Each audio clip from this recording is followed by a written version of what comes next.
Olá, queridos irmãos e irmãs, sejam bem-vindos ao nosso canal e à reflexão diária de hoje, dia 13 de dezembro, dia de Santa Luzia.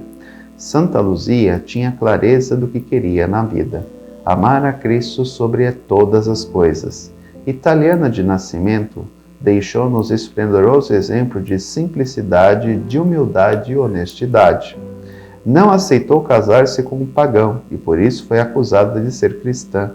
Ameaçada de ser levada a um prostíbulo, não hesitou em continuar testemunhando sua fé.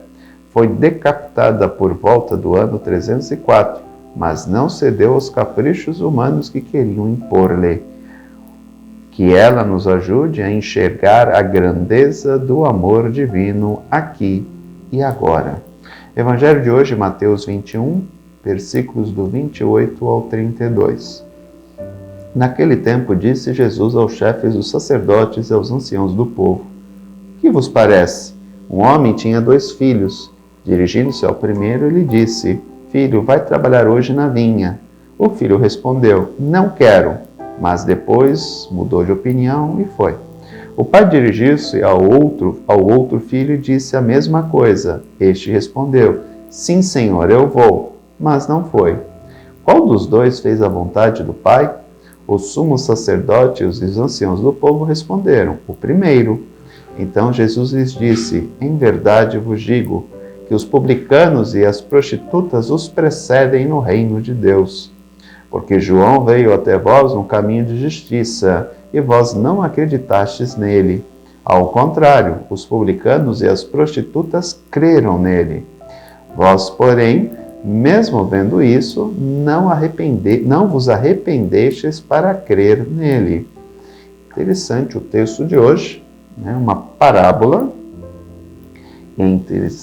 Vale destacar que Jesus utilizava muito das parábolas para transmitir ensinamentos, o que não é uma característica própria de Jesus, tá?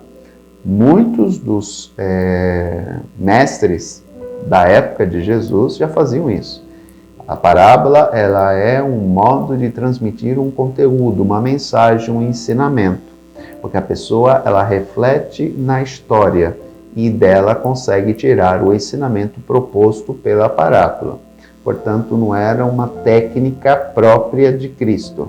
Ele se utilizava das técnicas de transmissão de mensagens ou de ensinamento de sua época. Por exemplo, ele falava muito da questão do campo, porque Jesus era um camponês. Ele era um homem que vivia em pequenas cidades do interior. Então, ele era um camponês. Eu já falei para vocês isso em outras oportunidades, de que é Paulo de Tarso, conhecido como São Paulo, que vai fazer o movimento de Jesus, a transformação, né, do movimento de Jesus de um movimento camponês para um movimento urbano. Então, o cristianismo começa a adentrar as cidades de maneira mais forte, porque até então era assim um movimento camponês. Se nós olharmos a maioria das parábolas de Jesus, elas são ligadas a aspectos do campo. Semente, pastoreio, sinais do tempo, ou seja, são aspectos que um camponês observa bastante, porque é a realidade dele. E aqui lembremos de algo muito importante.